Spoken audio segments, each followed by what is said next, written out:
Thanks.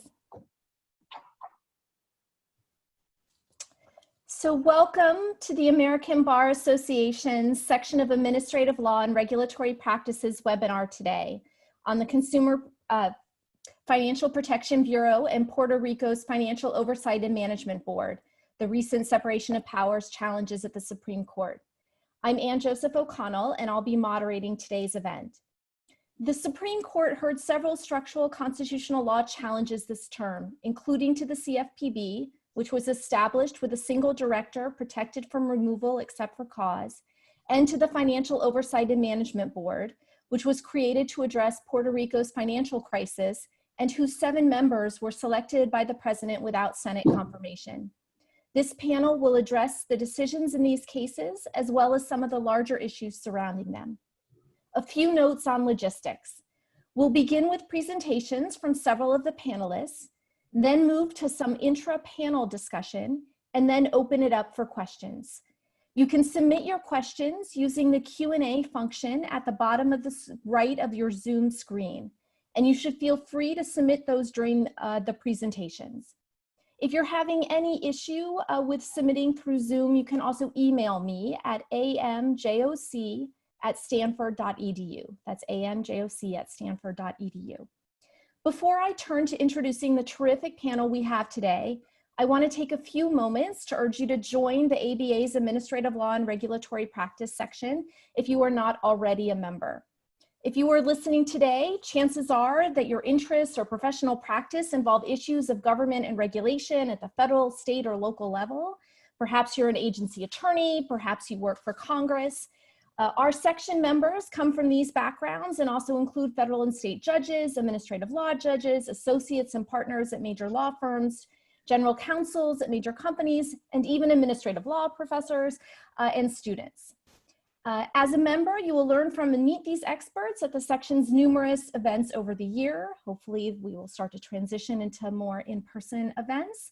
Membership also includes regular publications that cover hot-button issues in administrative law, free online CLE, and steep discounts on our various must-meet annual fall and spring administrative law conferences.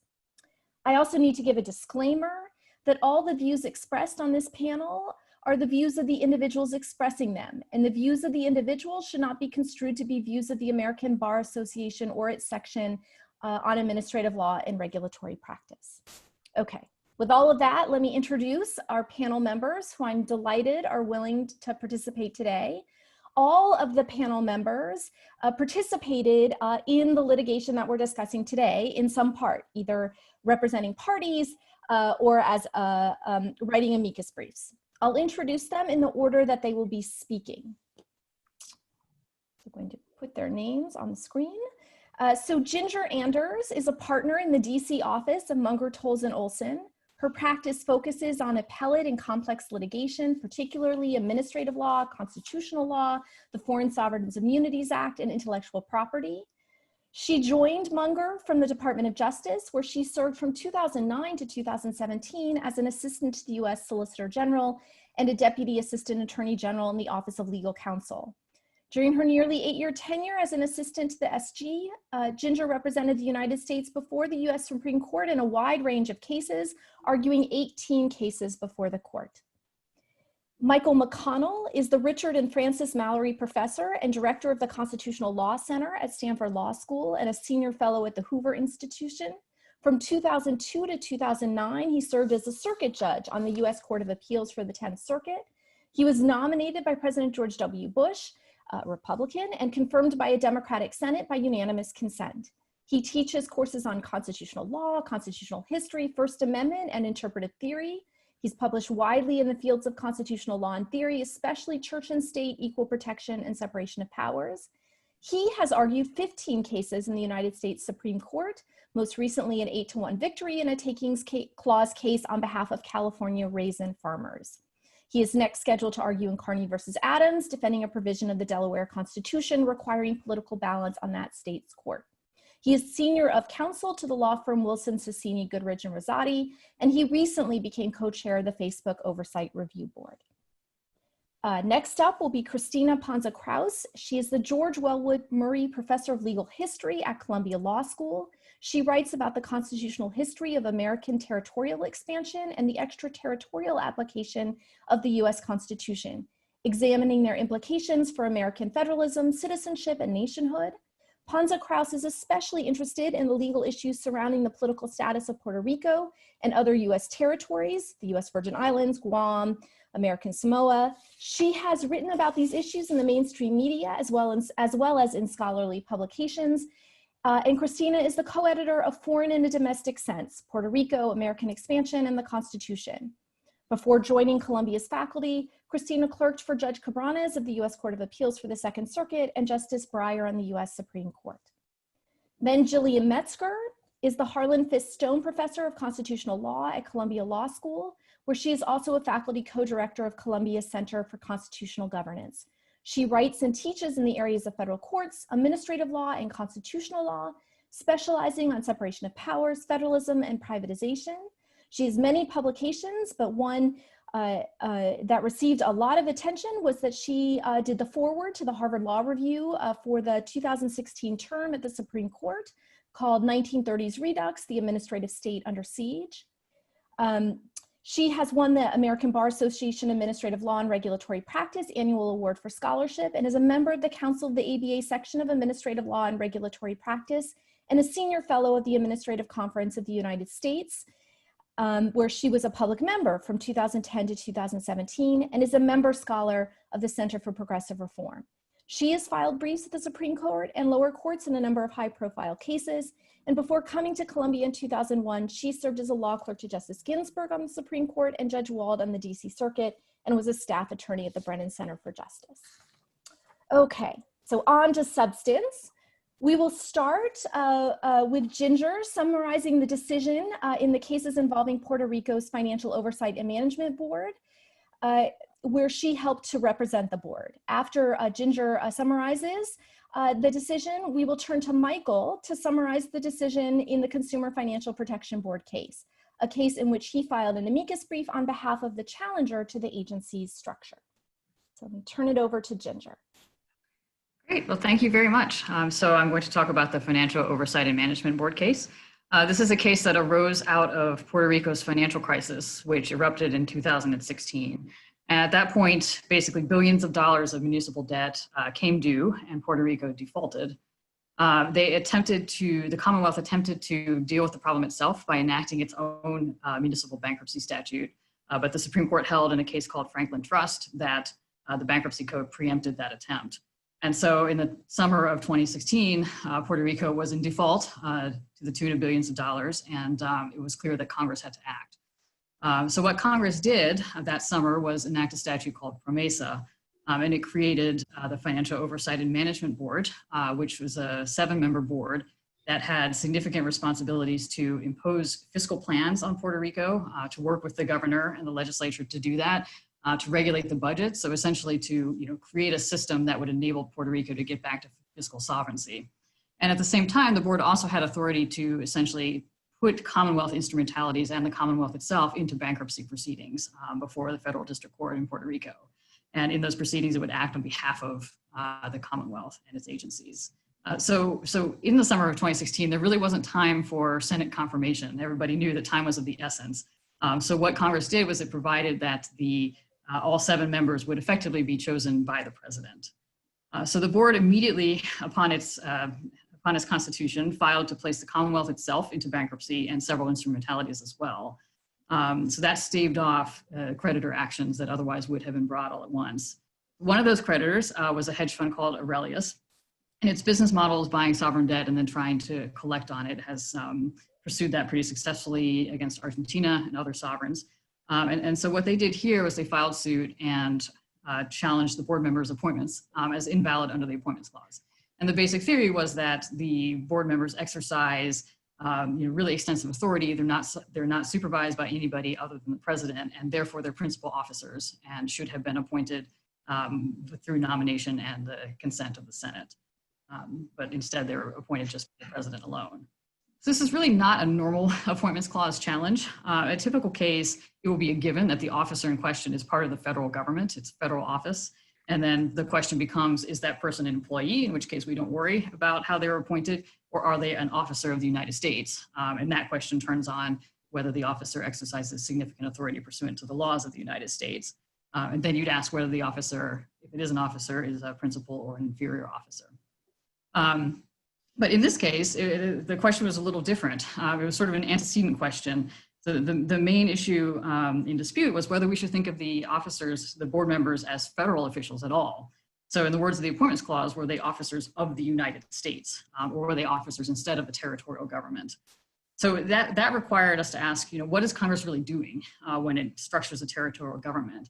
So when it creates a territorial office, like a territorial governor or the board members, is that office necessarily a federal one because Congress has acted through a federal statute?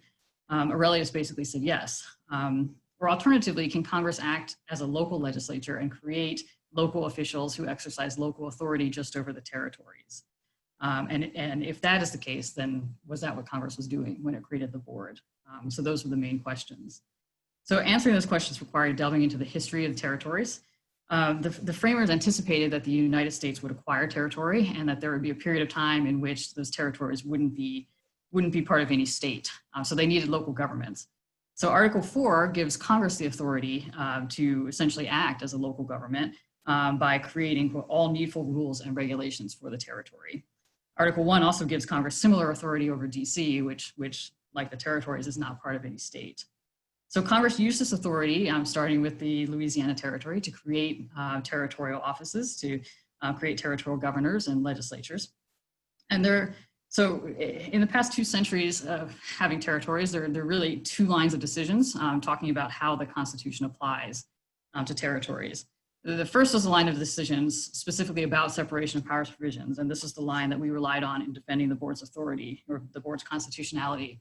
So in a series of cases, starting with Chief Justice Marshall, the Supreme Court held that Congress has the authority under the Territories Clause to create a local government for a territory and that exercises purely local authority.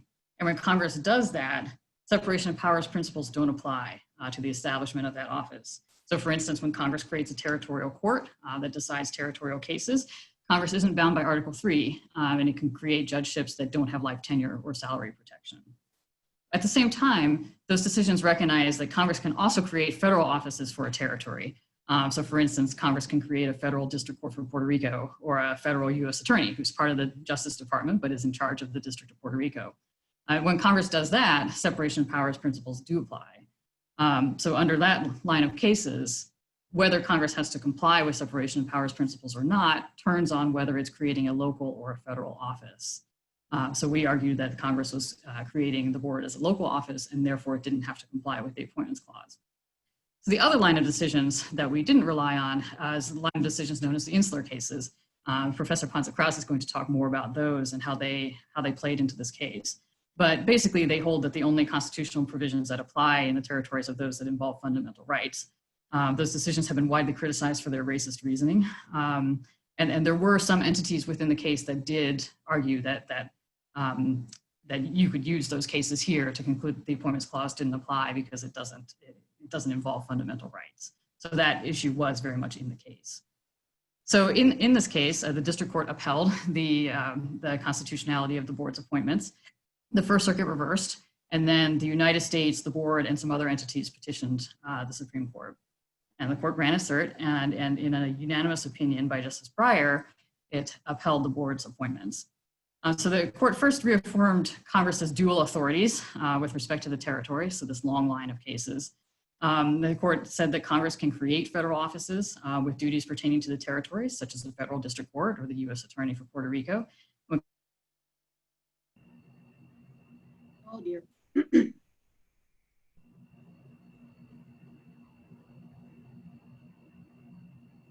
Hopefully she'll come back in a moment. Let's just give it a second. Congress does that, it must have the opinion, and I think patient of the Insular Congress does have the authority under the territory.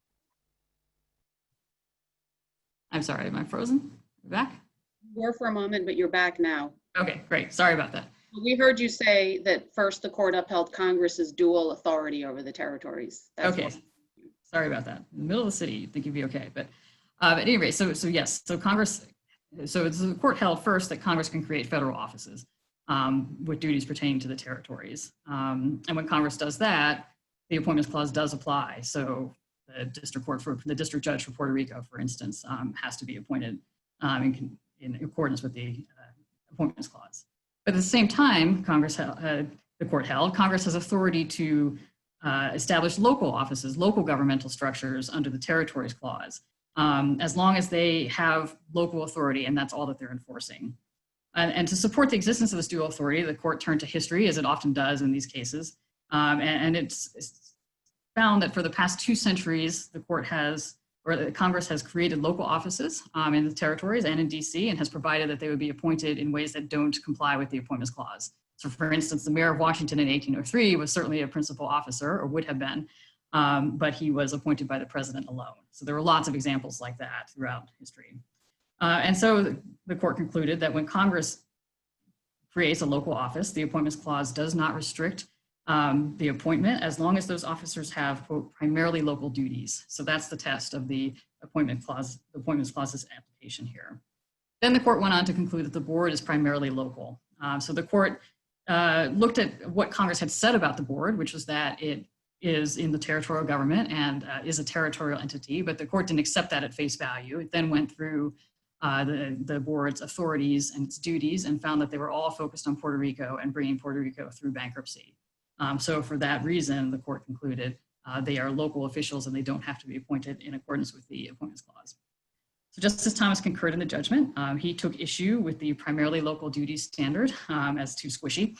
And in his view, the board members exercise only territorial authority. And so the only thing the court needed to decide here was that when an official is purely territorial, the Appointments Clause doesn't apply. There's no need to try to figure out what to do with officials who actually have both federal and territorial authority. And Justice Sotomayor concurred in the judgment, and we'll talk about that later.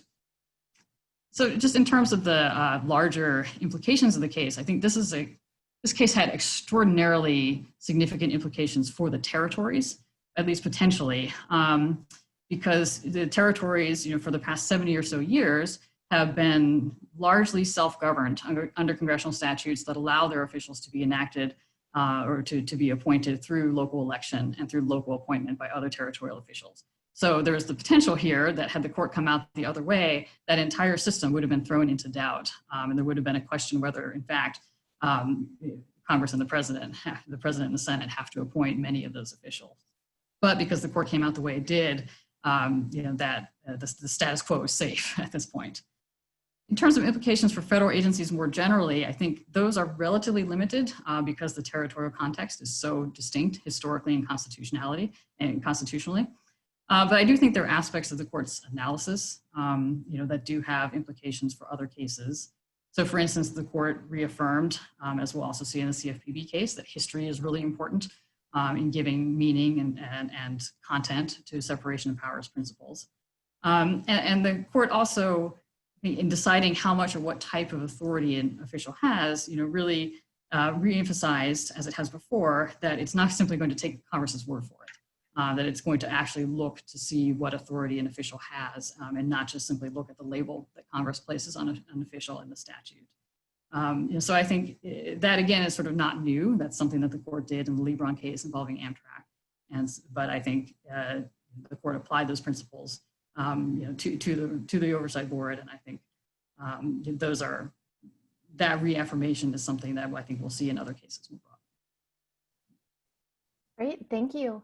So Michael, for the summary of the CFPB case.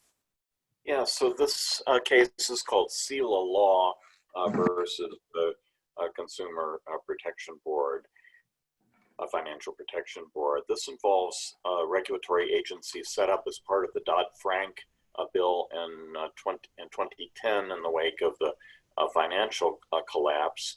And it merged a number, the regulatory authorities of some 18 prior agencies, plus creating a number of other responsibilities into an extraordinarily powerful regulatory agency. The agency is set up it's quite different than other agencies in 2 respects, only one of which really relevant to the case, although I think the second one is extremely interesting. way in which is relevant to the case is that this is the only regulatory agency headed by a single director as opposed to a commission, a multi-member commission that Congress made independent of the president by denying the president the ability to remove its officers. So that's actually the issue in the case. The second feature of the board, which is of the Bureau, which is especially interesting, is that it is not subject to appropriations by Congress. It's actually funded out of the profits that the Federal Reserve Board makes. So it's insulated from both the president and from Congress. I might have thought that the congressional side of that would be more significant than it was, but at least it did not really play. And it's mentioned by the court in the Seila law case, but doesn't get any real play. So the question in the case is whether it is constitutional for Congress to create a regulatory agency and insulate its officer, its single director, from presidential removal. To see why this is interesting and important for textual, historical, and also stare decisis reasons. The constitutional text here is, first of all, the Constitution does not specify whether the president has a removal power. As far as the text of the Constitution is concerned, it's an open question as to whether the president can remove even the Secretary of State or the Secretary of Defense. It's just not mentioned. On the other hand, Article 2 does both vest the executive power in a president of the United States, and also charges the president with the duty to take care that the laws be faithfully executed.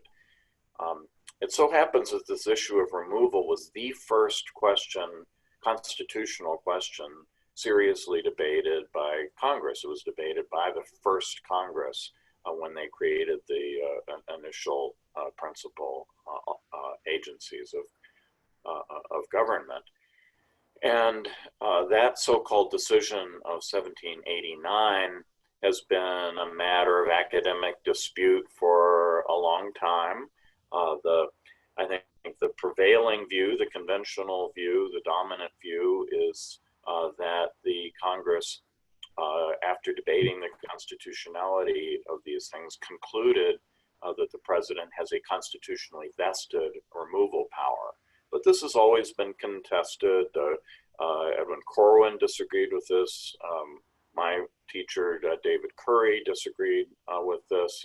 There's a new article just a little too late to affect Seila law by Judge Sugarman, who also contests this. So it's by no means certain, but I think, again, the conventional view is that the decision of 1789 resolved that the president has a removal authority, and the Supreme Court so held in a very lengthy and confusing opinion by Chief Justice Taft, former President Chief Justice Taft, in Myers versus United States. Then along comes a very peculiar decision at the very beginning of the New Deal. The court, when President Franklin Roosevelt attempted to fire a commissioner of the Federal Trade Commission, the court held that Congress did have the power to insulate the commissioners of the FTC from presidential removal. The decision is almost impossible, I think, to defend on its own logic, in that it affirms, and I'm going to quote the language, it affirms that the president has unrestrictable power to remove purely executive officers. But then it somehow concluded that the commissioners of a regulatory agency like the FTC play no part. They are not executive officers at all, that they play no part in the execution of the law. That just seems impossible to defend, and the court in the Seila law case openly repudiated that and indicated that that logic simply doesn't hold. So what do we do with that precedent as applied to this new circumstance of the Consumer Financial Protection Bureau? It seems to me that there are two logical ways to read the Constitution. One is to say that because it is not explicit as to whether the president has a removal power, it falls to Congress to decide under the necessary and proper clause, and Congress's power to create and define the authority of officers of the United States. Congress simply gets to decide what the removal situation would be, whether there'll be tenure in office or not. The alternative logical reading of the Constitution is that because the executive power is vested in the president and he has the duty to take care that the laws be faithfully executed,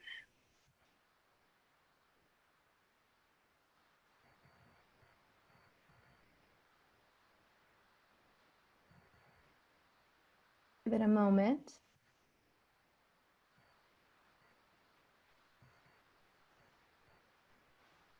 Michael, you've frozen.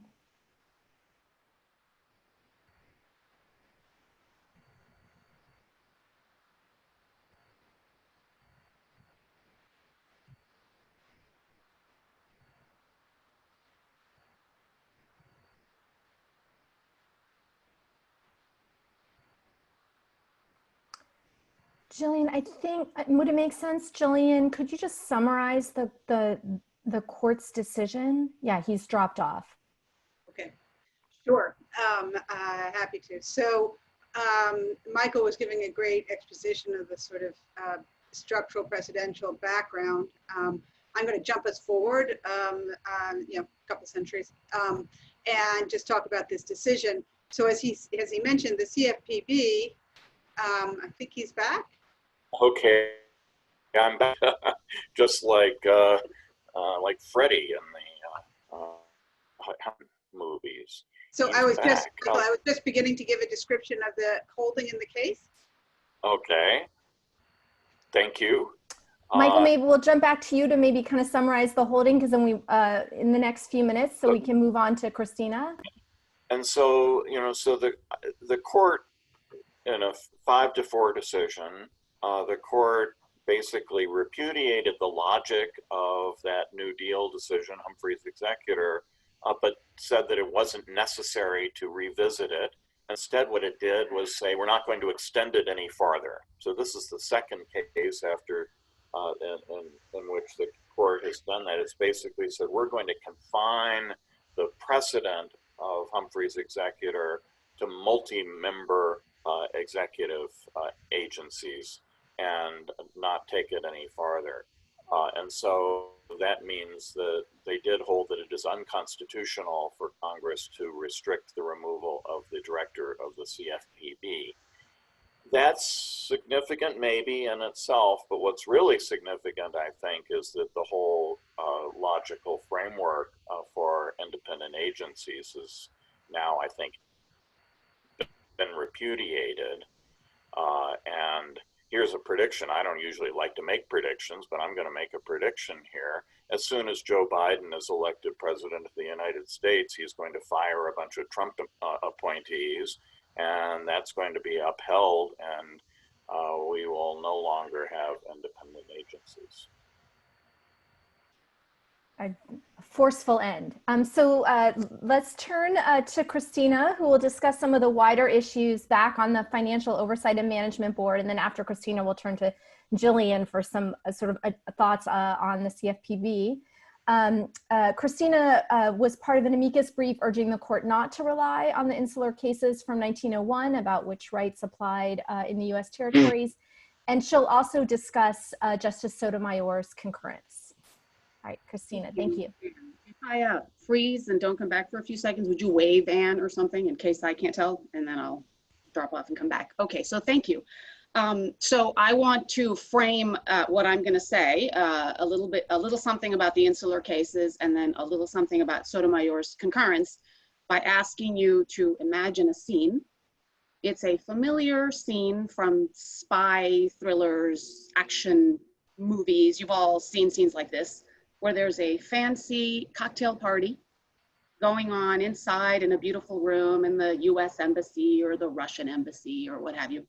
And everybody's holding their glasses of champagne or scotch and chatting about matters of state, for sure, very important things. But they're inside in the beautiful room having their cocktail party.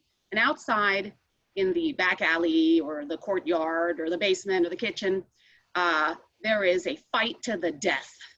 Our protagonist is tangling physically with the latest adversary, okay? And they're throwing each other across the room and taking swings at each other.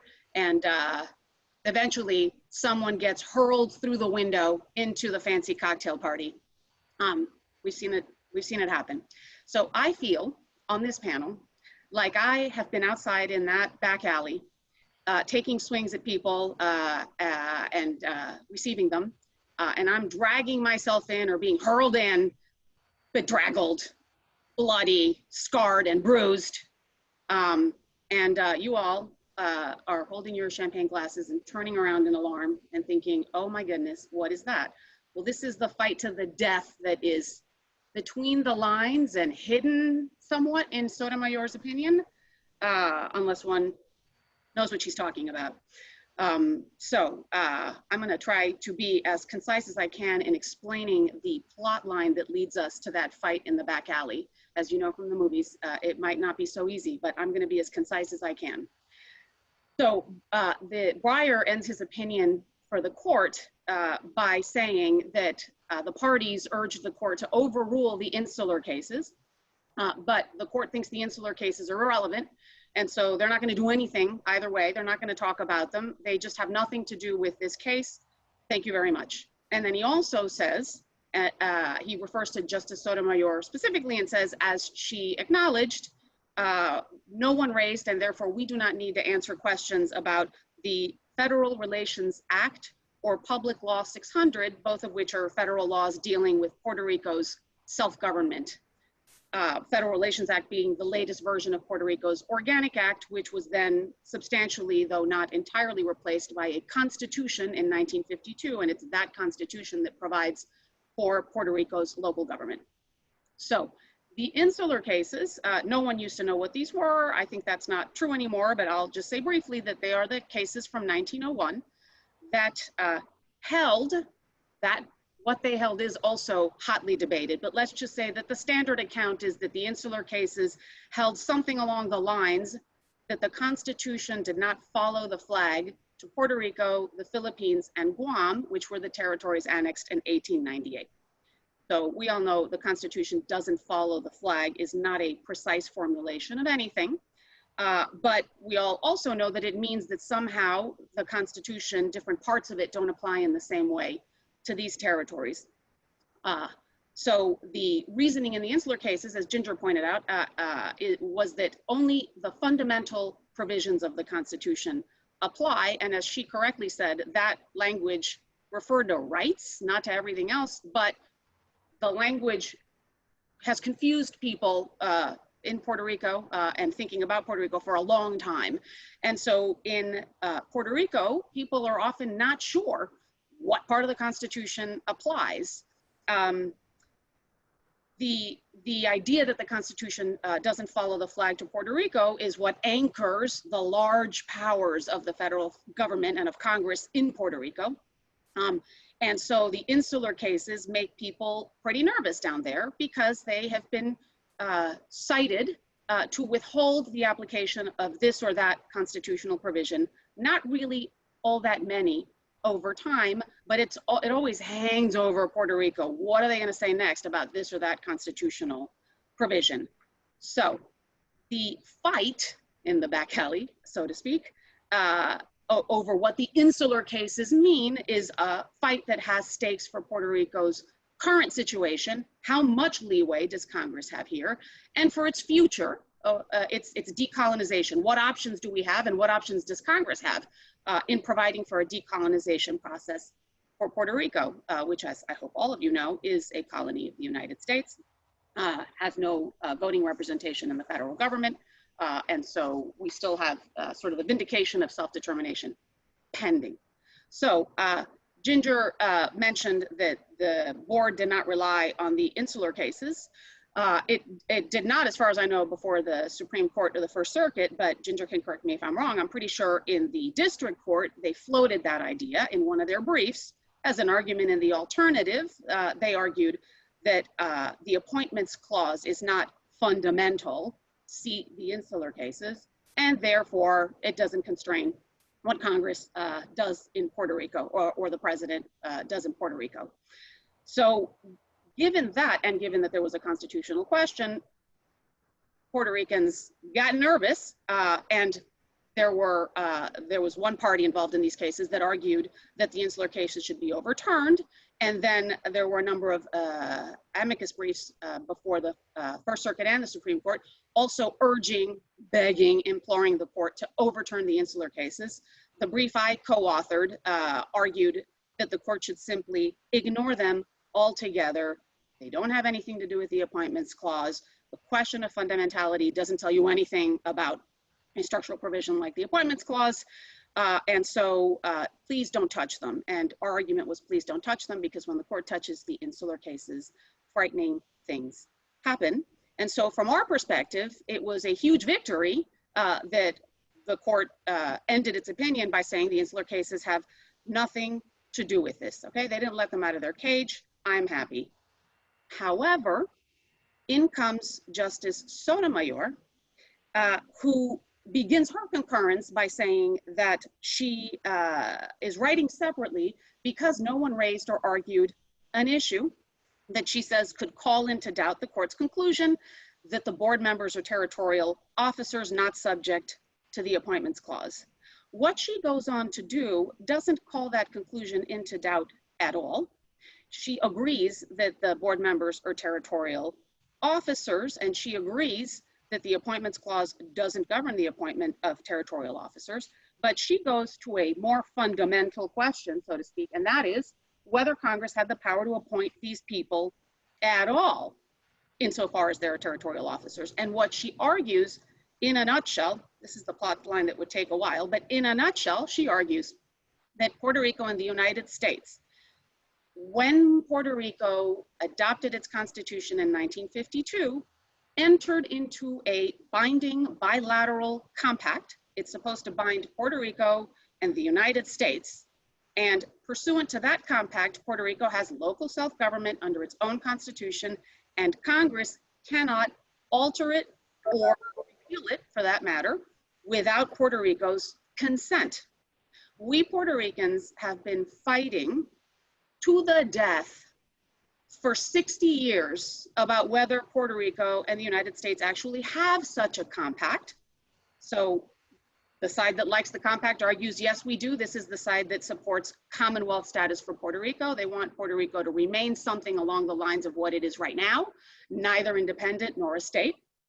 And those of us who support statehood or independence argue there is no compact because there could not be a compact, because Congress does not have the power to bind itself to a permanent union with a non-state territory and to deprive itself of the power to tweak the local government as it sees fit. So in our view, if you want a binding union with the US, you should become a state of the union. And if you don't want a union with the US, you should just leave. So the stakes are exceedingly high. And the question of whether there's a compact, there's really no more hotly contested question in Puerto Rico. And so for Sotomayor to write this concurring opinion the way she did was really shocking and pretty outrageous, because what she did was she said Puerto Rico has a compact with the United States. And then she spends 20 or so pages laying out the arguments, which we're all familiar with because the pro-compact side has made them for 60 years, laying out the arguments for why Puerto Rico has a compact without even a hint that there's another side to this debate, without even a hint that this compact is not contested and may not actually exist, without even a hint that there's a fight in the back alley at all. And so from my perspective, what Sotomayor did, if I return to the image of the cocktail party, is that she is in the cocktail party, but she's slipping a shipment of grenades to the other side, and she doesn't want anybody to see her. So it's been a long time since I was this angry about a Supreme Court opinion, and I know there's a lot of other really important stuff going on. But she made me pretty unhappy. In Puerto Rico, the reporting reflects this understanding. So of course, the issues that were actually before the court and that the court decided are conceptually kind of fascinating, okay? Are they federal? Are they territorial? That does tell you something about what Congress can do, or at least about how it can do it. But for Puerto Ricans, it was not really a surprise. I mean, there was no chance, literally zero chance, that the court was going to hand down a decision that meant that somehow territorial governments since the founding were unconstitutional. I mean, it would have been a decision that the United States is unconstitutional. So we weren't worried about that. And sure enough, call them federal, call them territorial, Congress can run the show down here. In fact, one of the leading arguments that we statehooders make against the compact theory these days is look at the board. They did amend the compact like they always could. So so the reporting was all, you know, yeah, we know y'all can do whatever you want to do in there in your fancy cocktail party with statesmen and diplomats. But out here, Justice Sotomayor just took a really stunning one-sided view of the debate over Puerto Rico's compact and status and future, and tried to pretend that there were no other sides and put this out there in a Supreme Court opinion, which has outsized influence in our debate because we're a colony. And so what Supreme Court justices say, even when they say it all by themselves in a concurring opinion, is a really big deal, which is why I've written a thing that's coming out in Yale trying to puncture the myth that she's begun to create in this concurring opinion, that there's only one side here. Whether she doesn't know, you know, it's inconceivable that she doesn't know. And if she does know, then it's unforgivable. So that's the story of the back alley. And I'm sorry to crash your party. And I'll just grab a glass of champagne and stand over here in the corner. Thank you, Christina. So let's move to our final panelist, who is Jillian Metzger, and ask Gillian, who co-wrote an amicus brief defending the CFPB's structure, kind of what stood out to her in that decision. And she also wants to talk about the Financial Oversight and Management Board as well. That's up to her. Great. Well, I've got nothing like the imagery that Christina can bring in terms of making this into a spy novel. So I thought I would make just a few points on my sense of the opinion, a few key things that I think are worth noting, and talk a little bit about what some of its implications are. And actually, Michael's presentation, mine, I think will jibe a fair bit, and we'll be hitting on some of the similar themes, although to some extent from different angles. So the first point I wanted to make was that the majority opinion struck me as really quite historically weak. And partially this is that there's been a whole raft of new historical scholarship. Michael mentioned a piece that came out too late by Jed Sugarman, but there've been a number of pieces before that calling into question a lot of the claims of originalist unitary executives about the extent to which historically the president had an unlimited removal power, was understood to have that. So you've got some scholarship that looks at Great Britain and the British monarch and says, well, yes, most of those officers were removable at will. Actually, some weren't. Some that exercised significant regulatory power weren't, calling questions there. You've got other work that talks about how actually the norm was this idea that you could also have a term appointment, and that was quite common. And you could either have removal at will or a term appointment or a position during good behavior. And that from that historical work, the idea is that the terms that allow for for-cause removal actually aren't meant as removal protections. They were originally meant as removal permissions, because during a term you couldn't remove. Michael mentioned the questioning of the decision in 1789. I think actually there's some additional historical work there from Jed, really focusing on the extent to which that has been understood by unitary executives in a way that's accurate. I would quibble a little bit about whether that's the dominant view. I think that that's the dominant view of folks who believe in presidential removal power, but the cadre that believes pretty strongly against it, I think has never conceded 1789 and thinks instead that the episode was just too confusing to draw any firm conclusions. There's also been work pointing out some early instances of commissions where you had individuals that weren't presidential removal. Particularly the Sinking Fund Commission is one that's come out. Also, Jed himself has pointed to judicial, effectively judicial removal provisions in the Treasury Act. So anyway, the main point here is there's a lot of historical work that really calls the historical basis of the claim of an original determination that the president had unlimited removal power over executive officers, or certainly principal officers, more into question. And the opinion, I don't think, really engages that at all. I don't think Thomas's concurrence does either. And it's not to say that I particularly want the court to become a font of historical research, because it doesn't do a very good job at history most of the time. But it is particularly concerning when you have so many invocations of the framers and the framers and the framers. And actually, if you look at what the framers thought, the evidence is certainly far more confusing than the court ever lets on. And it really just leaves a lot of reliance on the Myers decisions discussion of 1789, which, as Michael mentioned, is at least contested.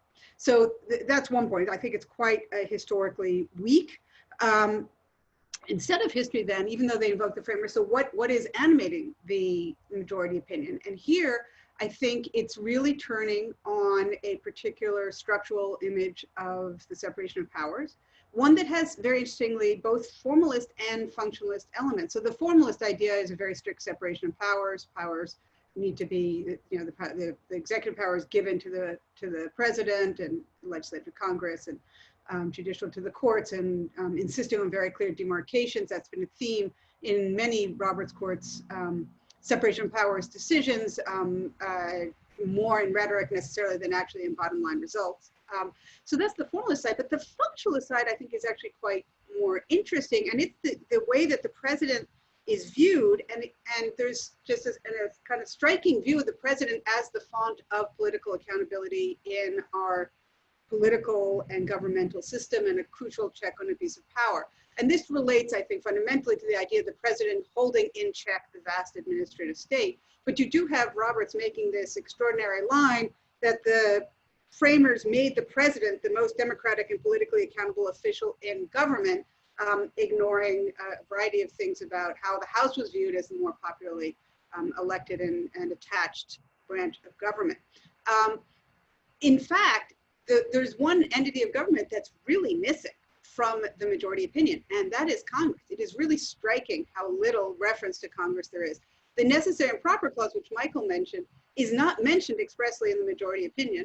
It is obliquely referred to towards the end in terms of Congress's power, but Congress is simply really not there. And certainly it is also striking, I would agree with Michael, when you get to the discussion of the appropriations power, it's all in terms of how under modern day practices, the president uses the budget to control the administrative state, which is certainly a true point, but no reference to how loss of the appropriations control might affect the balance of powers in terms of Congress's power. So it's really all focused on the president. And I think as a result is a very particular, and in my view, not balanced account of the separation of powers. And here I'm just going to flag for those of us who've been studiously trying to massively read the major separation of powers decisions that came down today, Mazars versus Trump, that opinion I think takes a much more balanced view about the interests on both sides than the Saylor law opinion does. So if it's not bad on history, bad on structure, not much support in the text, that leaves this issue of precedent. And I think Michael nicely characterized much of the precedent here, with one major exception. I mean, if you look at this line of precedent going back to Myers, you have Humphrey's executor. The reasoning of Humphrey's executor, I agree, was weak. However, it was reformulated and made much more consistent with the line of precedent on how we should view intrusions on presidential power in Morrison versus Olson. And all of that resolves down to the question of whether or not a congressional limitation on the president impedes the president's ability to perform his constitutional functions. And one other thing I wanted to mention, when you focus on that question of constitutional functions, you really focus on the take care duty, which Michael mentioned, and which Michael, I'm sorry, I'm going to plug your book, in his new forthcoming, really great study of the drafting history of the Constitution, puts prime emphasis on the take care power as the basis for the removal power and not the executive power of the vesting clause. I think that's quite interesting. So here the question would be, does lack of removal ability impede the president's ability to perform the take care function? And what's interesting there is that there's actually been a really good historical piece. Jed was again one of the authors of it, studying in detail what the take care power meant and focusing on how what it really meant was a duty to ensure, it was a fiduciary duty, and it was a duty to ensure the lawful and good faith exercise of executive power. And of course, that's compatible with the standard for cause removal protection. So that's another historical flaw. But anyway, if you go back to this precedent and you see the line really coalescing over this idea about ability to perform constitutional functions, and that's true even of the court's most recent decision, the free enterprise decision that Justice Roberts also wrote in 2010. And even though that decision compared to the earlier line, the decisions up until that pretty consistently, ever since Myers, there's been a few, have upheld removal limits. Free enterprise struck down the removal limit at issue there. But in doing so, applied the same text and basically concluded that what was at issue, which was a double for cause protection, impeded the president's ability to perform the take care function. So what you have here with this decision, I think, is actually a much more radical break from that precedent. And I think here I actually kind of agree with Michael's account of its reasoning. The court goes back in this case, and it goes back and it rereads, it now says that what Humphrey's executor means is not what it was domesticated to mean in Morrison, but instead what it means is that the only limits on the president's ability to remove at will are: one, for multi-member expert agencies that do not wield substantial executive power, and two, inferior officers with limited duties and no policymaking or administrative authority. Now again, that statement is very much different from what the court actually holds here, as Michael said, in terms of just invalidating the single director structure.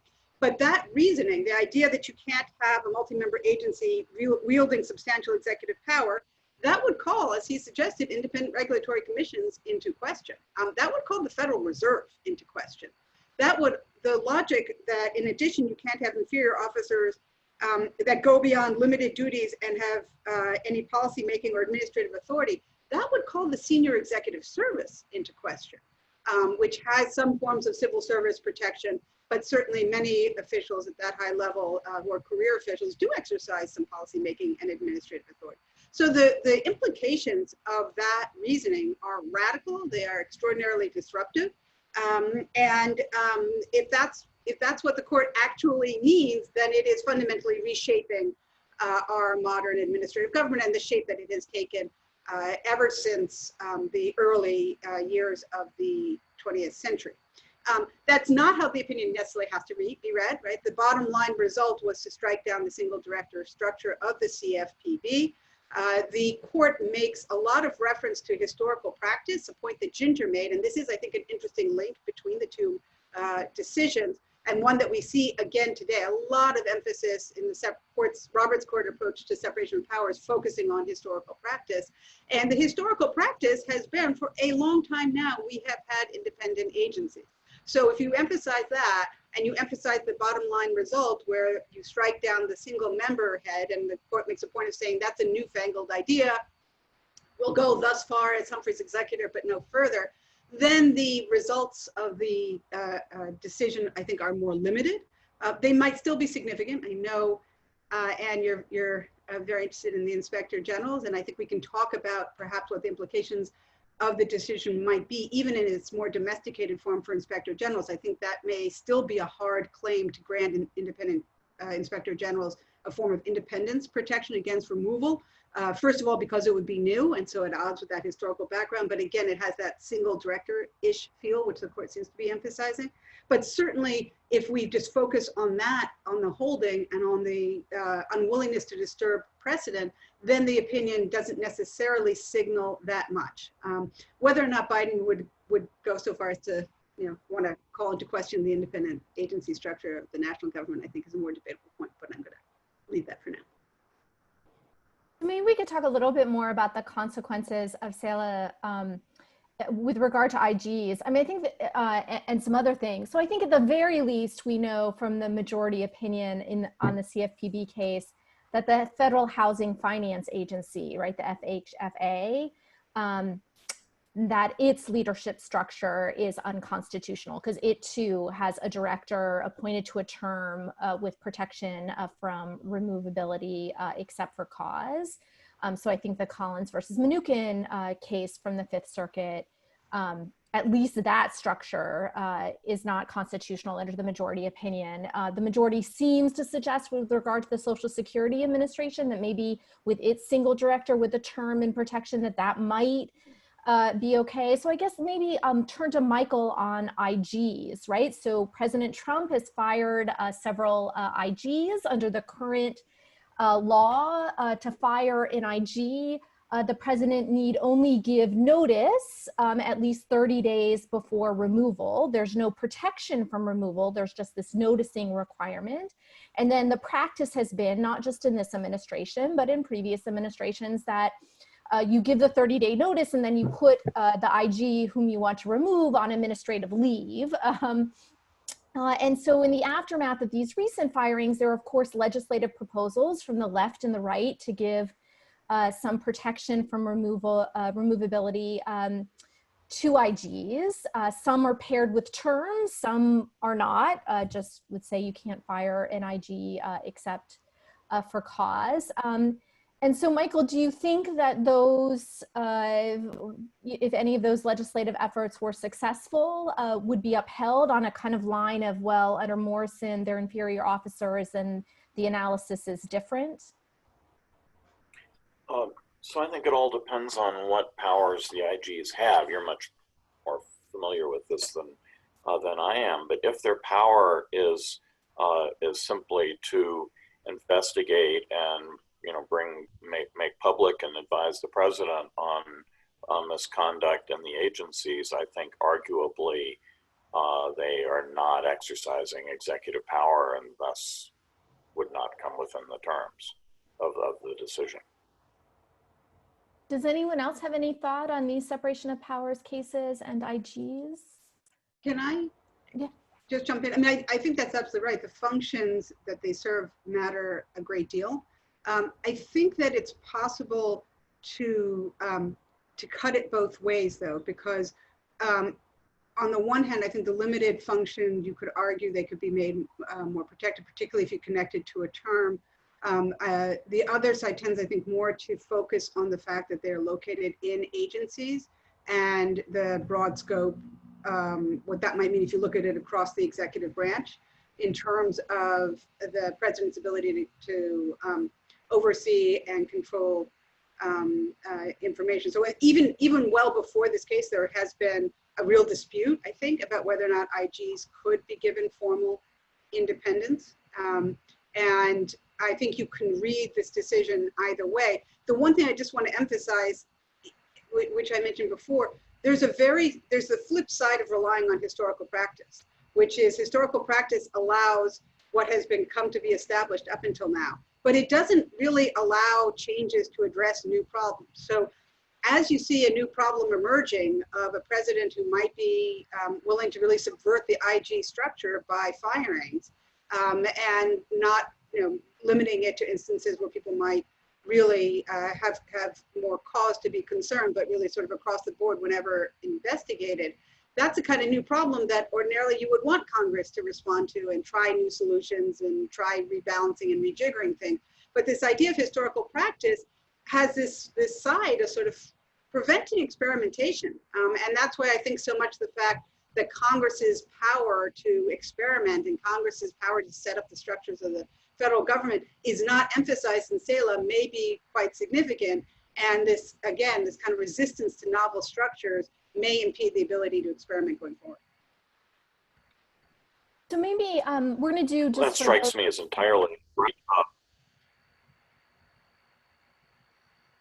Okay. So we're going to do a little bit more inter-panel discussion. I'm going to turn back to the Financial Oversight and Management Board now with a question about kind of state officials exercising federal authority. But then for those of you who are listening to the webinar, there's a Q&A button at the bottom of your screen. and you can input questions. We already have some questions in the Q&A, and we're going to move to those in a few minutes. But maybe if I can turn back to Ginger and Christina. So the court's decision is that if someone is exercising federal authority or a good amount of federal authority, the appointments clause would apply, even if that authority is being exercised in a territory. And I'm interested in the implications for state officials. So under President George Herbert Walker Bush, the Office of Legal Counsel and its analysis of the Appointments Clause came to a similar conclusion of the court when it came to states. So kind of interstate compacts engaged in federal authority would fall under the Appointments Clause, and this would present some problems because the state officials were chosen by the governors in those entities. Now, the Office of Legal Counsel changed its position in President Clinton's administration, and that position has been maintained by OLC in both the Democratic and Republican administrations that followed. And so during the Clinton days, the Ninth Circuit actually had a case. It didn't go up to the court, but the Ninth Circuit ruled that state officials on the Pacific Northwest Electric Power Conservation Planning Council, which was an entity formed by Interstate Compact, were not officers, regardless of whether they exercised federal power. So I guess my question is that no longer good law? What do we do with things like, say, the Delaware River Basin Commission, which manages water resources of the Delaware River Basin, has participants from Delaware, New Jersey, New York, Pennsylvania, as well as the U.S. Army Corps of Engineers. And of course, the states, the governors choose their representatives, and it engages in some pretty wide-ranging regulatory activity. So are kind of these kind of state officials who may be exercising some federal authority, are they going to fall under the Appointments Clause? So I suspect Ginger has a better answer to this than I do. I would say I'm not so sure how translatable this is. I mean, in the case of the territories, drawing that line between Congress exercising its power as Congress versus Congress exercising its power as the local government is, you have to be able to do that for the entire governance structure of the territories to have coherence, whereas whatever the decision is for interstate compacts, it doesn't call into question the theoretical conceptual reality of states' relation to each other and to the union. So I think that, I don't know, well, so, and I would also say, so that theoretical coherence is sort of essential in the territories, though at the same time, there haven't really been challenges like this sort of testing it. You have historical practice. There have been some, but this reality that Congress can create the local governments as well as the federal governments is so clearly established that the fact that the line's got to be drawn somewhere and that it's this bizarre legal fiction is both essential to the coherence of territorial governments and so sort of its theoretical foundations are so different from those for the states, where the degree of Congress's power to do what a state government would otherwise do is contingent on this line drawing. I don't see that it translates so well to the states, but maybe Ginger has something else to say about it. No, I agree with that. I mean, I think OLC's most current conceptual framework for states is that because states are separate sovereigns and they have their own sovereignty that springs from a different source than the federal government's, they exercise that sovereignty even when they're implementing federal law, because under cases like Prince, the federal government can't force states to implement federal law. And so if they're doing it at all, it's because the states have, quote unquote, voluntarily agreed to do it. And so you can view that as an exercise of their own sovereignty. And so, state officials aren't exercising authority pursuant to the laws of the United States, I guess is the way that you put it. I do think the Ninth Circuit decision you mentioned, I think it does reflect, I think, an older way of thinking about how to decide whether someone's an officer of the United States. And you saw this strain of argument in the Puerto Rico case too. And I think the court's decision does refute it, which is that how an officer is actually appointed is pretty important in deciding whether that officer is actually an officer of the United States who's subject to the Appointments Clause. So it's a little bit circular, this reasoning that oh, well, compact officials are appointed by states, so they're probably not federal officers. I think it is some of that reasoning. And you saw that a little bit, in some of the arguments made in the Puerto Rico case. Essentially, the challengers argued, well, they're appointed by the president and they're removable by the president, so they must be federal officers, QED. And I think the court's decision, pretty much refutes that. So we're not going to, well, how an officer is appointed may remain relevant. It's not going to, I think, be that dispositive in future cases. And as to compacts, I think, it may depend on the compact itself. They are awfully weird entities, or they can be, right? States need federal approval in order to enter into a compact, so there's always federal legislation, but I think it may depend on the compact. Some of those federal statutes are essentially, I think, just laying out the ways in which the states will work together to regulate. And so, some of them, I think you can look at them and say, well, this is just simply contemplating that, counties and state governments will work together, to do things that they couldn't have done together absent the federal legislation, but they're still using their own police power. So, I think for at least some of these, there's not going to be a problem. But, for other compacts, it could be that there are federal types of authorities that we might be more concerned about. It might also have implications for international organizations as well that the United States is part of. So we have a series of questions going in the Q&A box. So I'm going to group some, and if for our panelists, if you can let me know if you also want to speak on a particular issue, that will help me. So maybe we can group I'm not sure if everyone can see the Q&A or not. So maybe we could group the first two questions related to Puerto Rico, about sort of how the people of Puerto Rico can challenge decisions by the court, and why it's still a territory. So I'm going to give those to Christina. And then there's a series of questions involving the CFPB that we'll turn to next. Okay.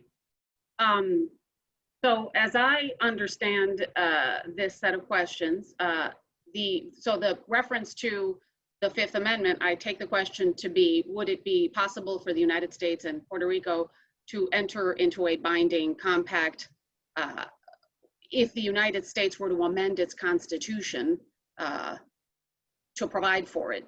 And the answer to that is, I think, yes. I think if the United States amended its constitution to provide for some sort of binding union with non-state entities, that could lead to a binding compact. Puerto Rico would be admitted into whatever that status is. Maybe you put it, Article 4, Section 3, Clause 2 speaks of, is the territory clause, and it's next to the admission clause. Maybe you put in another admissions clause, and Congress has the power to admit whatever commonwealths. So in my view, what's the point? If that's what you want, go ahead and become a state. I think the counter argument is that there are many people in Puerto Rico who believe that Puerto Rico should have special powers, extra powers, unique powers, that it should combine the qualities of an independent country and a state. And so at that point, you're having an argument about whether that's a good thing for everyone. Well, we're having that argument already. We even argue about whether this is good for the United States, just so you all know. So yeah, the short answer to the Fifth Amendment question is sure, if they amend their constitution, it could be done. But short of that, Congress doesn't have the power to enter into a binding compact. And I think the answer to why Puerto Rico is still a territory, and can the people of Puerto Rico challenge a decision of the Supreme Court that they see as unjust and so on.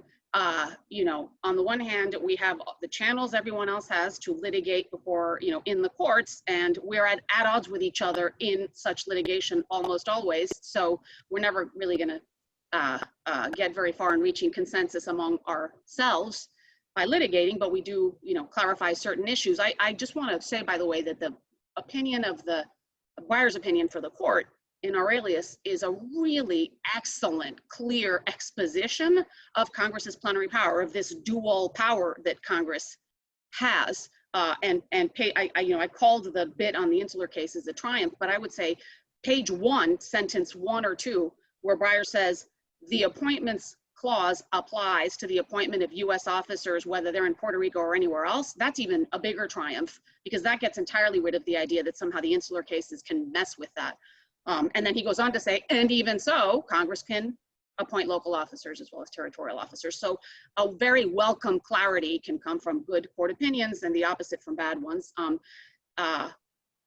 As to why Puerto Rico is still a territory, well, I think it's because we haven't reached the consensus we would need to reach to get out of that situation. And that plays out in politics. I think the United States kept us in a subordinate status for a long time and has imposed a board that confirms that subordination. But I think it's on us to reach a consensus and find our way out through the political process. Right. So the next question up is, what do you think that the Celia law case means for the practical independence of the CFPB going forward? They still have this insulation on funding, as Michael and Jillian discussed. And they're also still carved out from OIRA's review of regulations, as far as this questioner knows, because they are still, quote, an independent regulatory agency, which is a statutory designation that gets them out of OIRA review. So maybe I'll start with Jillian and then move to Michael about the kind of consequences going forward, and to the extent, if you're willing to speak about the Federal Housing Finance Agency, because in a way, right, both the CFPB and the FHFA, their leadership structures have been declared to be unconstitutional, but the cases that are kind of like little potatoes and big potatoes, right? And in Celia, it involves an investigation demand involving one entity, whereas in the FHFA case from the Fifth Circuit, that involves incredible sums of money, right, of Fannie Mae and Freddie Mac kind of paying back to the US Treasury instead of their shareholders. So maybe start with Jillian. Sure. So on this question, I think it's important because I think it highlights the difference between the constitutional debates about removability and independence and the practical reality on the ground in two ways. So one is that actually there's been a lot of studies about the extent to which formal independence actually protects independent agencies from political influence from the president, and have increasingly argued that each one of these may be set up somewhat differently, but the president actually manages to wield a whole lot of power even over independent agencies. And I think the CFPB has been very much in the spotlight. In the case, one of the big sort of debates was, is a single director harder to control than a independent commission? And it's a complicated question, and involves other issues like whether or not you can appoint a chair and having multi-members be bipartisan and so forth. But there's actually a lot to be said about the fact that if you have a single director and now someone without any removal protection, the president's going to be able to exert more control over that individual than necessarily over a board of individuals, also perhaps lacking in independence protection. So I think that is an important dynamic and does open up the CFPB director. I honestly think the more important point is whether or not, and now after the decision, the ability of an incoming president to appoint a new director to the CFPB rather than the decisions that that CFPB director takes. And that had been a 5-year term, which one of the points the court emphasizes is that you could have a president unable to appoint somebody at all, and maybe that would have made more of a difference. So I do think there's more ability to exercise influence now, but I think there was a fair bit even beforehand. The Federal Housing Agency, I think you're right, the stakes are definitely different and bigger in this particular case. I think one of there's actually a shared theme between the two, and then I'll hand it over to Michael, and that is what we've seen with both of these is that these were agencies that were created in the aftermath of the financial crisis and expected to wield serious financial regulatory control. And guess what? They got a whole lot of pushback. And that's been the issue with the CFPB. It was too good a regulator. It was too effective. People will talk about it abusing its power, but it was also stood up and was a very effective agency to do some serious consumer financial protection. So I think that same theme actually underlies the attacks on both of these. And the real question is going to be in the aftermath of this decision, how the political factors break out, whether or not you get a CFPB that's created with a multi-member board at the top, and whether that's done for the FA as well, or whether or not those entities that would prefer these to be much less powerful regulators are able to also water down other features of the agencies in whatever process follows. Michael? Can I jump in here? So I agree with Jillian that as a practical matter, I think most of the political science literature on this suggests that independence doesn't matter a great deal. When it does matter, though, is at a time of transition between one presidency and another. And so when you can have holdover regulators, the FTC, if I understand the politics correctly, is still in the hands of Obama appointees and is still doing things that you would expect from that administration and not this one. And I personally, I think that's an argument in favor of the court's seal of law decision. I think when a new president is elected, that president should be able to change the direction in these agencies. And if Joe Biden is elected president, he will want to have a director of the CFPB who does the sorts of things that he wants rather than a Trump holdover. And I think that's what elections are about. Now, the narrow question here is, what about the remaining issues of independence for the CFPB? It will still have independence from Congress through the budgetary process. That's part of the statute, and the Supreme Court's decision doesn't touch that. As to OIRA review, that's a very important issue, but as my understanding is that the limitations there have come from the executive order that makes the executive order establishing the powers of OIRA not extend to independent regulatory agencies. I would suggest independent regulatory agency is a very strange term. What it usually means, it has to do with removability. What I would say is that now, after seal of law, CFPB is no longer an independent regulatory agency. But whether that's true or not, it's totally up to the president to change the executive order and change the scope of OIRA review. It's never been clear to me what the constitutional basis for that exclusion was, because the opinions in writing clause gives the president the authority to demand the information from every head of a department. That there's no exception there for independent agencies. The removal problem is complicated constitutionally because the Constitution doesn't address removability. The Constitution does address the power of the president to demand opinions in writing from the agencies, and I see no reason why the CFPB would not be fully covered by that.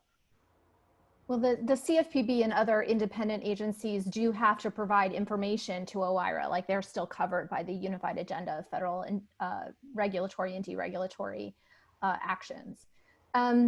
So maybe we can turn kind of pairing, one of the attendees is asking about kind of what happens to the investigation in Celia.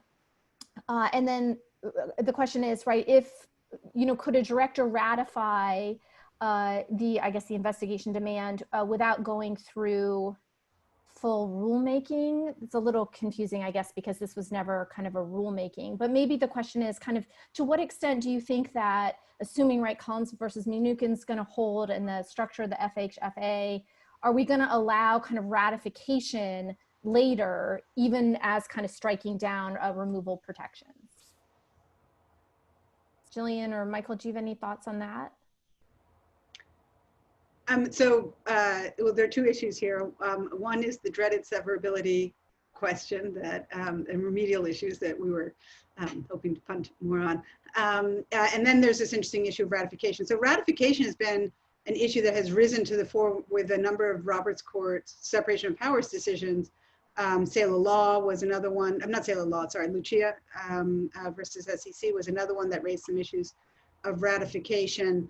And the kind of pragmatic approach to severability that you see in Sailor law, and then also repeated in the recent Barr decision, where I think it's pretty clear that the Supreme Court is not interested in using challenges to one part of a statute to invalidate a whole agency or a whole regulatory regime. Given that, I think that seems to be more logically paired with a reasonably flexible and pragmatic approach to ratification, and not necessarily requiring a full do-over. We also have some recent decisions about administrative agency reasoning that required more of a reconsideration and do-over, so I'm sure that will all have to be balanced out. But I don't see much concern in the court about excessive use of ratification. It's just not an issue that has come up as much, because more of the remedial issues were really focused on the question of whether you could even sever it, and if you couldn't, then the whole agency was going to be unconstitutional. There's also the de facto officer doctrine, which to call it a doctrine may exaggerate its clarity, but I think that it's a flexible means by which the court can avoid having retroactive disruption when there's separation of powers problems moving forward. My guess is that the CFPB going forward, it's going to be okay, because now the director is removable. There may be a set of actions that are that need to be ratified as a formal matter, but I don't think that's going to be a big problem. It's not as if the order against SELA law was controversial on its merits. And maybe this ties also to the Puerto Rico cases. Maybe Jennifer, you want, like, because the court didn't get into it, says it doesn't have to resolve whether the de facto officer doctrine applies when there are structural constitutional law violations. But do you have sort of any thoughts on that, Ginger? Sure. Yeah, we were relieved that the court didn't get into it, but we also thought the issue was really interesting. So I think, you know, so this was an issue in which Aurelius cross petitioned. They said, you know, if the board is unconstitutionally appointed, then the whole thing basically has to fall, and everything that the board has done to this point is invalid. First Circuit said no, de facto officer doctrine applies, and essentially what that means is that although the board members would have to be prospectively confirmed by the Senate in accordance with the Appointments Clause, you wouldn't worry about anything they did retrospectively. And the way we pitched that to the court was to say, look, this is, you know, we're not going to call this a de facto officer doctrine. We're not going to, you know, talk about it that way. This is really just an issue of remedial discretion. And so the question is, whenever you find a constitutional violation in the appointment of an officer, you know, the question is, what do you do about that? And in a series of cases involving adjudicators, the court has said, well, a person's sort of personal individual interest in having a validly appointed adjudicator is really at its zenith, and their, you know, interests of reliance and that sort of thing. And so in that situation, you really do need a new adjudication before a validly appointed adjudicator. And so, you know, we are going to give appointments decisions in that context retrospective effect. But our pitch to the court here was that the board is very different, actually. This is another way in which this Appointments Clause challenge was different from the usual ones. The board does not exercise executive enforcement authority by moving against particular private parties. So it's not like, you know, a CFPB director or, you know, somebody within the SEC, right, who might file an enforcement action. So it's not going after people. And it's also not an adjudicator. Basically what it's doing is representing the Puerto Rican government in front of an Article III court, and that court is the adjudicator. So we thought in that context, it might be pretty easy for the court to say, you know, in this narrow context, we don't have to worry about retrospective application. But that said, you know, as Michael said, I think in traditional challenges, I think that kind of argument is not going to get a very friendly reception, and so ratification will be the real issue. Ratification was a concern for us in the Puerto Rico context, because it would be another way to stop up everything going on with litigation. So you have these massive bankruptcy proceedings, they're trying to move quickly. trying to move to resolution. And it would be a way for creditors essentially to, try to blow up everything on sort of an individual basis. And the number of resources needed to litigate each one of those would be incredible. But it may be a little bit different in the agency context. The agency would have resource concerns, but it's not quite as fraught litigating that in the context of individual adjudication. So maybe we'll go around if everyone could give kind of a 30-second closing thought, that would be great. We're going to skip the question about the status of Article 1 courts. There's a kind of whole issue about their legitimacy and the kind of extent of those powers, and Supreme Court is sort of actively involved in some of those issues and sort of how that kind of comes up against Article 3. So maybe we can start, we'll just go kind of Ginger, Jillian, Michael, and Christina, just kind of a final thought about these cases.